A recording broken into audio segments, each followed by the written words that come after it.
which I can do because in this realm right here, this little teeny rectangular realm, I am the queen. So I can make. I'm mixing metaphors now. I'm the CEO, right? This is my turf. So I can do that. I can make an executive decision. That's what CEOs do. And I decided that I would much rather give you more time to prepare for your final than finish that chapter. So no. We're doing that. We're doing that. You need to have this lecture, but we're not finishing the chart. You need the lecture because there will be questions based on it. Also, you need the lecture because I really enjoy this lecture because I get to tell some fun stories. So yeah, well, we will do this lecture, but we will not do the rest of the chart. Well, so John 6 is famous for the two miracles that are found here, and we'll be talking about both of those. And so again, your curriculum tries to date this very exactly. Do you remember at the beginning of verse 5, Jesus is in Jerusalem at a feast of the Jews. And they're saying that's Passover. Maybe, but maybe not. The Jews have a number of feasts, and it could be any of those. And then we have after this, right? And we don't know how long after this means. But we do know that he's now at Passover. But we don't know what year that is. We don't know, how long it's been since the healing of the lame man at the pool of Bethesda. So I'm not going to conjecture on that. I took out a bunch of slides that do have a timeline, and say this is exactly when this happened. I don't think we can know that. I'm not going to give you much information here because it's what we filled out in the chart, and we got most of that chart done. But again, your curriculum takes Matthew, Mark, and Luke and puts those things that are happening there into the narrative of John. This is when this happened. And so what's about to come up here is a travel log, if you will, for Jesus during the time period between John 5 and John 6. It's answering the after this. It's answering what happened.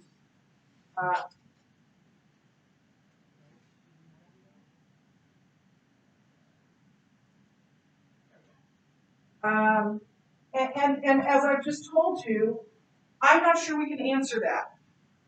But for a couple of reasons, because Jesus did go to these places, we just don't know exactly when. I'm going to show you the pictures. That's one reason, because Jesus did go to these places. The other one is that it's colorful and it's fun to watch. So here we go. So Jesus had been in Jerusalem. He'd been in Galilee. He went to Jerusalem for the Passover in chapter 6. Capernaum is his Lake Tiberias, by the way, is the Sea of Galilee. Same thing. The Romans called it Tiberias, and the Jews called it the Sea of Galilee. And it's not a sea; it's a lake, but it's a big lake. Capernaum was Jesus' headquarters on earth, and so he went from Jerusalem to Capernaum, and out in the country, and he went there, and he went there, and he went there, and he went across the sea, and he healed a demoniac. That was cool. That's a great story. And then he went back, and then he went down to Nazareth, apparently, where he wasn't accepted, and then he did a big tour of Galilee. Went across the sea again. So there's your travel log for Jesus. Yes, David.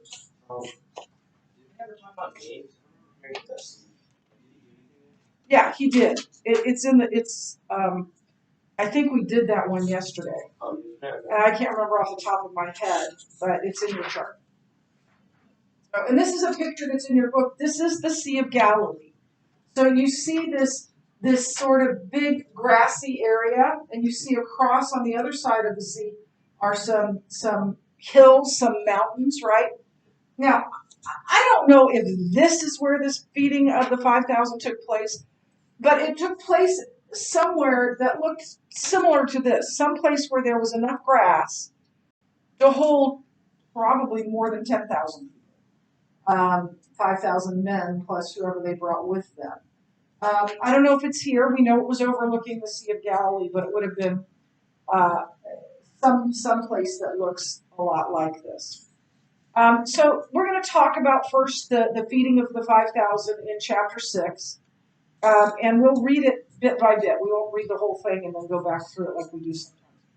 And the first thing we're going to talk about is the importance of the miracle. What makes this miracle so important?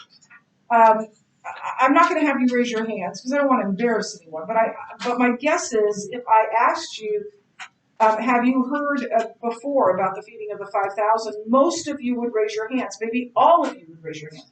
And even if this was a group of unbelievers, of people who hadn't been in church, they've probably heard about this. It's a very well-known miracle of Jesus. And part of that is that, and part of what makes it so important, or because it's so important, maybe is a better way of putting it, it is recounted, it is recorded in all of the four Gospels. In fact, it is the only miracle that is recounted in all four Gospels. That's kind of shocking, isn't it? Well, then Lazarus going to get any love because he was dead and Jesus brought him back to life. But this one is the only one that's recorded in all four Gospels. So why is this important? There are three answers to that. There are more than three answers. The book gives three answers. It was before so many people, right? Lazarus, there were some Jews there that were, mourning Lazarus' death. There was Mary, there was Martha, there were the disciples, but not in excess of 5,000 people, maybe as many as 15,000 people. It was a huge crowd. So it was performed in the presence of many more people than any of the other miracles. I think the second one is even more important. It was a miracle of creation. In other words, there were 5 loaves of bread and 2 fish, and then there was abundance of it. Like Jesus, out of thin air, created food for 15,000 people. All of his other miracles, other than the feeding of the 4,000, which is a separate event, we won't get into that. But most of his other miracles were acts of restoration. So somebody was unable to walk, he had made them walk. Somebody had a withered hand, he made them have a withered hand. Somebody had died, he raised him from the dead. Those are miracles of restoration. Amazing miracles, wonderful miracles. I'm not saying this is a better miracle. It's just to make something out of nothing. Only God can do that. That's how God created the universe. He made something out of nothing. If I give you nothing and say, make something out of this, can you do that? But if I give you a piece of paper and some charcoal pencils, and some of you are artistic, and I ask you to create a drawing from that, can you do that? Yes, but that's not an act of creation because you've been given the tools you need to do that. So it's a miracle of creation. And then finally, it's a picture of Christ. This miracle is a foreshadowing of Jesus as the bread of life. And he's going to say in John, I am the bread of life. Anyone who comes to me will never be hungry again. He's not talking about physical hunger. He's talking about spiritual hunger. And he's also the bread. This is my body, which is broken for you. So it's looking forward to the cross, to his body being broken. So let's talk about this miracle a little bit, the occasion of the miracle.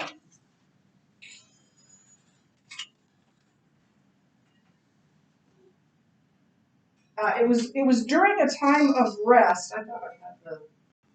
It was during a time of rest for Jesus. He had not been out and about doing miracles and teaching so much at this time. So here's what it says.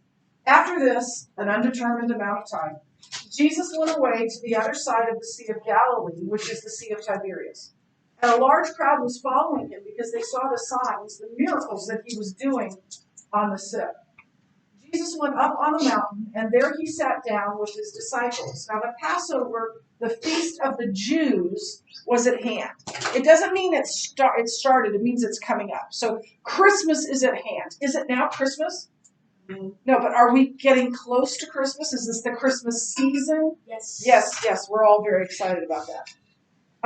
And so Jesus is going to do this miracle during this time. Now listen, I'm going to move really quickly through this because I don't think this is a primary point at all. In fact, what they're calling it is Lessons from Christ's Vacation, like he went to Disney World or something. And so I'm just going to move really quickly. So the first thing is that there's nothing wrong with Christian workers taking a rest. We shouldn't work ourselves to death. Right now, we should work. 1 day of rest assumes 6 days of work, right? We're not to be lazy. But it's okay sometimes to take a day off. It's okay sometimes to say no to something because you have enough on your plate. I'm preaching with myself. And then Jesus took a rest from those pressures, and he, even while he was resting from earthly pressure, he remained ready to serve the Lord. And that's what we see here. And Jesus was willing to have his vacation end sooner than he had planned, although he probably knew what was happening. So it says, be willing to have your vacation end sooner than planned. You know what? Not the most important thing. Also, not only was Jesus willing to do that, but he was manly. So, you've got that too. I just don't think this is the main point of this story. So we'll move forward. So this miracle took place around the time of Passover, or close to the time of Passover. And at the Passover, there was a feast. The families had a meal. Now, the meal wasn't really intended to be like a Thanksgiving feast, like the kind of Thanksgiving feast we have. David, you need to have your eyes. David, you doing?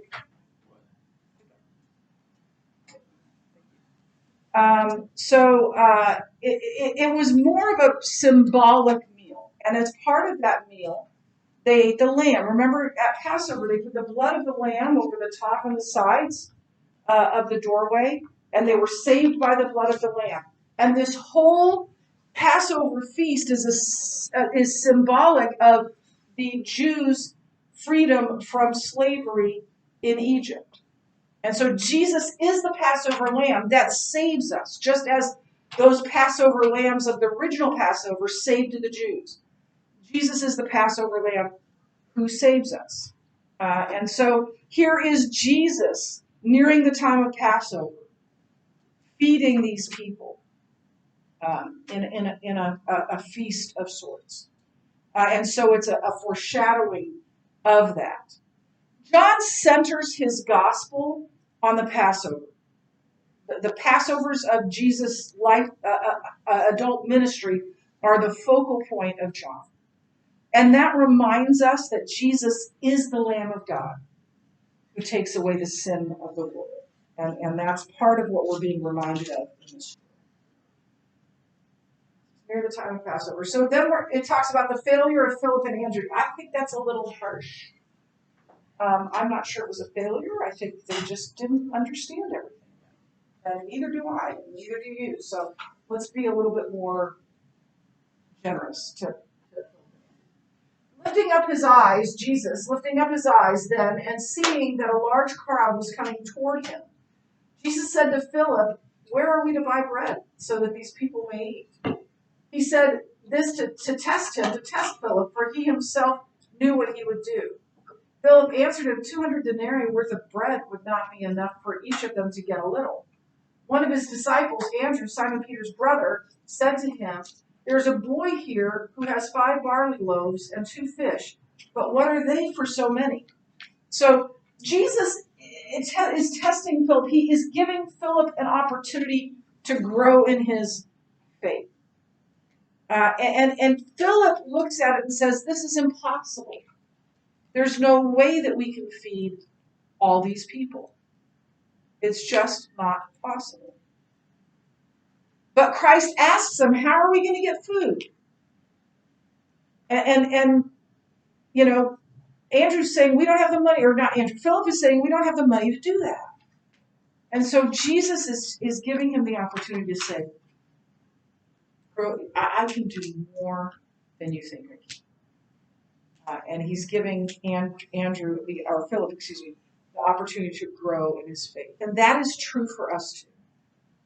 That when we hit hard times, when we hit trials, when we hit difficult times, it is an opportunity for us to grow in our faith and to allow Jesus to help us through that time. And so the disciples were, as we often are, looking at their outward circumstances rather than the power of God to overcome those circumstances. Their response was not grounded in an understanding of who Jesus was, but they were looking at the situation and going, this isn't going to work. This isn't right. And we need to, we can't do this. This can't happen. They're trying to solve the problem without taking God and his power into consideration. When we do that, when we look at something that's difficult and we go, can't be done, can't be changed, nothing's going to change, it's always going to be this way, we are living, hear me on this, we are living in virtual ignorance. Because we're saying God can't do something. This makes me think of 2 situations in my own life, and so I'm going to give you the newer one first and the older one second, because the older one's a little funnier. So my son Josh, I don't know how much I've told you about Josh. Josh is a wonderful man. Josh is a wonderful husband. Josh is a wonderful father. Josh loves Jesus, and he is, as you know, a deputy sheriff for Douglas County. And Josh grew up in the church, and he was a superstar at our church. He did everything. He was a leader in the youth group. He was the star of the play when he was little. He was, and I had people come up to me all the time and say, Josh is such a wonderful boy. There were several people, including Mrs. Broyer, who's a teacher upstairs, who wanted Josh to marry her daughter because Josh was such a wonderful boy. And he knew he was the star of Awana. If you're familiar with Awana, every year he did all of it. He did his book. He reviewed his book. He took the test. He had his little vest looked like he was a general. He was an Awana general. Great kid. And then Josh went through high school, and we didn't see it at the time. We didn't recognize it at the time, but he was starting to fade in his faith. There were hints of it, but he was still doing all the right things, or so we thought. And the one time he did something he shouldn't have done, he confessed it to us. He came to us and said, I need to tell you something. I did this. Well, how do you punish your child when he confesses it? Then he went off to the Air Force Academy, and he came back at Thanksgiving of his first year at the academy. And he broke up with his girlfriend, who he had dated all the way through high school, and that was weird. And when he explained to us why, he very much spiritualized it. We both need to grow in our faith in Christ. And don't know, we're going to do that. We're not maybe breaking up forever. And it something in my heart went. And so the next morning, and I husbands, I love my husband. I was like, something's not right. Yeah, they're fine. It'll be fine. Something's not right. And so we're sitting at breakfast, and he's leaving. He's going to get on an airplane in a few hours. And I'm saying, Josh, explain this to me. Explain to me what's going on. And it became apparent to me that something wasn't right with his relationship with Jesus. And I said to him, Josh, do you want to go in the faith? And he said, I don't know. And that was my first real clue, my first real knowledge that Josh wasn't right in his faith.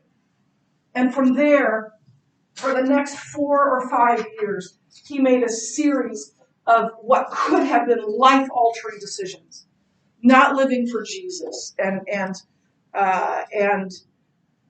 far from God. And it was heartbreaking. I remember the day that Josh said to me, I think I want to become a Navy SEAL, and I started to cry. And he was floundering, like he had been fired from some jobs, and he just wasn't doing well in any area of his life. And I began to cry. And he said, Mom, why are you crying? And I said, Josh, you need to understand that when I tell you that I love Jesus, that I believe in Jesus, I believe that with all my heart. You are far from God. And now you're telling me you want to do one of the most dangerous jobs. I don't know where you are. And I remember praying one time, and I said out loud to God, I said, God, you created the earth in 6 days. I know you can do this. I know you can draw Josh to yourself. I just a couple of years later, I repented of that, and I reminded God of that. Because here's what happened. Josh was still far from God when a friend of mine, her name is Carrie,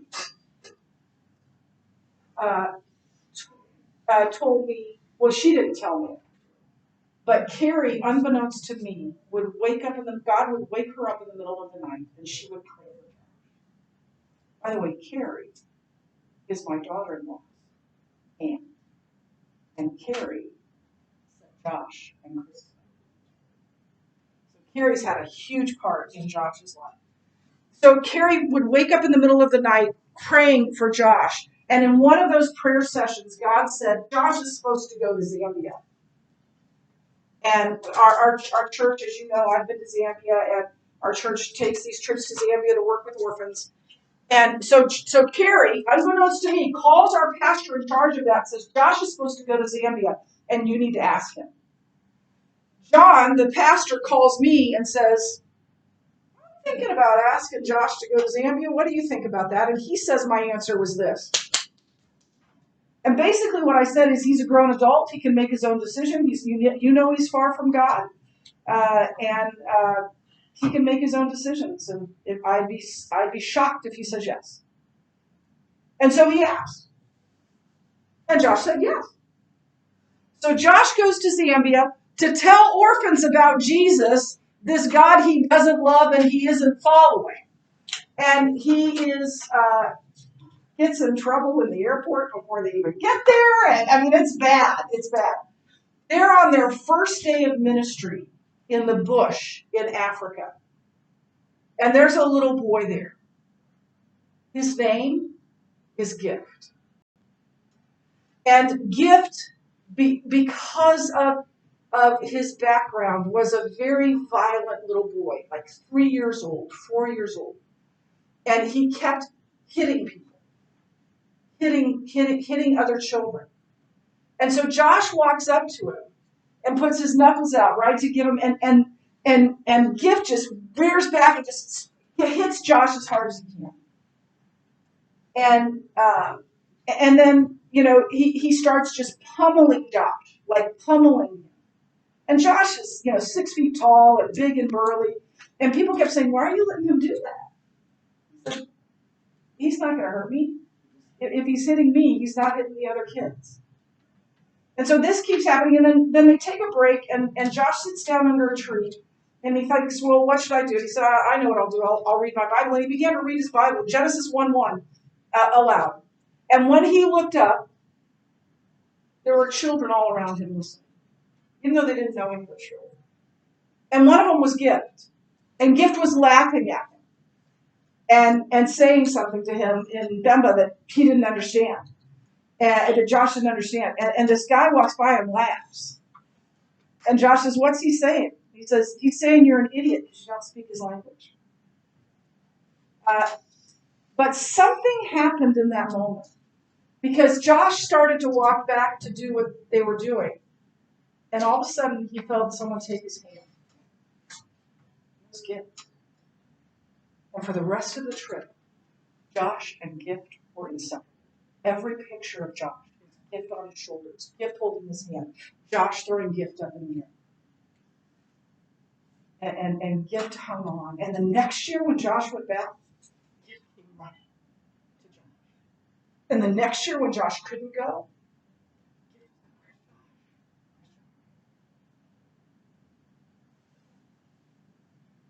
and Josh, on his way home, on their way back from the bush to where they were staying, was processing his day. And this is what he realized. He realized he had spent 4 years punching God and calling him names and saying he was stupid because he didn't speak Josh's language. And all along, he should have been holding Josh came back. When Josh got back, and they filmed his, I actually played in chapel, I remember his testimony. They played his test that night, that same night, when he told everyone that he had come back to Christ. He told them his story. And this is what he realized, that he had spent 4 years telling God he was an idiot, and he didn't speak his language. He pummeled God with the whole time. And so he came back to Christ. And I remember praying, repenting actually before God. And I said, God, I knew you could do it. I just couldn't see how you could. And the Spirit of God spoke to my heart saying, that's because you couldn't see an orphan boy named Gift. But I could. See, I was looking at my circumstances. This isn't going to work. He can't. This isn't going to. What happens? What happens if? What happens if? What happens if? What if he gets a girl pregnant? What if he, dies in a car wreck? What if he gets arrested? All of which could have happened.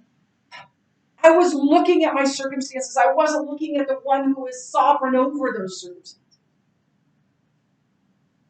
So that's the emotional story. The other story is emotional. When that time when I was looking at my circumstances, just funny. So a month. Well, it doesn't start out funny. A month before Katie was born, my brother-in-law, 45 years old, died of an apparent heart attack. Jeff and his father and his brother owned a bookstore. And Jeff then was working 6 days a week because then it was just Grandpa and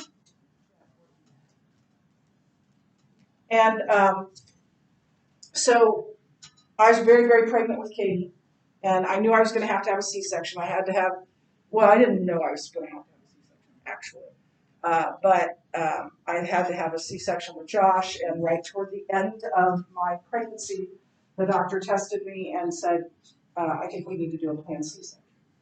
So I'd already thought about this. I'd already thought maybe I'm going to need a planned C-section. And so I wanted Katie to be born on Friday, September 15th.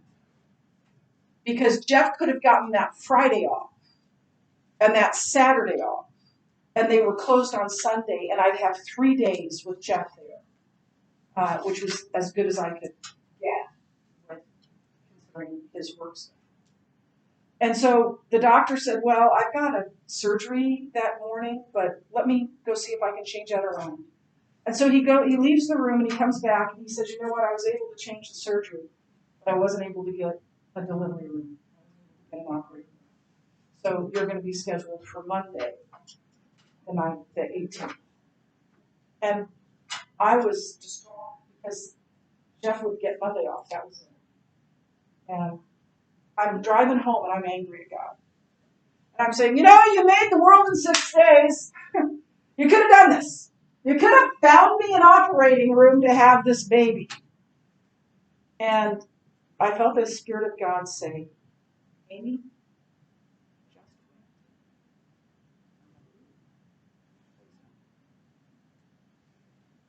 on early in the morning, on Saturday, September 16th, I woke up and went, ooh, what was that? And so I got up, I did some ironing, I wrote a recommendation for our pastor's son, who was a senior in high school, and by that time I realized I'm in labor. Saturday, September 16th. And so I go up to Jeff and I'm like, I think I need to call the doctor and see what we do because I think I'm in labor. And so the doctor called the doctor and the doctor says, go to the hospital. Now, my brother-in-law had just died a month earlier. And my mother-in-law now had lost 2 of her 3 children as young adults. Her daughter took her own life at 28 and her son dies of a heart attack at 45. And she had made it very clear. We didn't find out. Ladies, just hear me out. I am an advocate for not knowing the sex of the baby. Nobody ever listens to me. Actually, one person did, but nobody ever listens to me. So I didn't know what I was having. And my mother-in-law, who I was having, my mother-in-law made no bones about it. She had had a granddaughter and then a bunch of grandsons, and she wanted a girl. September 16th was her birthday. So we are driving to the hospital, and I say to Jeff, the sweetest thing God could do for your mother right now is to give her a little girl on her birthday. So we get to the hospital. It's a Saturday. It's September 16th. It's a Husker game day. This is before all the Husker games were on TV, so we were listening on the radio. And the doctor came in and said, you're in labor. You want to see what happens? So I said, yeah, I want to see what happens. Perfect way, best way for me to possibly be in labor. I'm listening to a Husker game. I'm live. We are destroying Arizona State. We ended up winning 70-something to 7.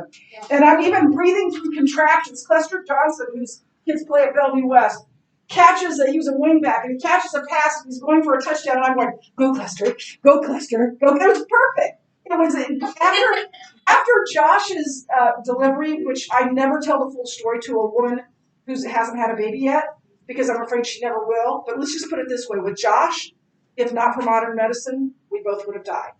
So this was the perfect, the movie they show of what a typical delivery is supposed to be, until it ended up having to be a C-section. So we're in the operating room, and he says it's a girl, and Jeff and I just explode. It's like, and I was like, no, really, it's a girl. I can't believe it's a girl. No, it's not. Not really. Is it a girl? And Dr. Seamers brought Katie over and sat her up in front of me and said, Amy, we don't know everything, but we know that this is a girl. And so God gave my mother-in-law an amazing present, and our whole family an amazing present of this little girl being born on her birthday. If I would have had my name,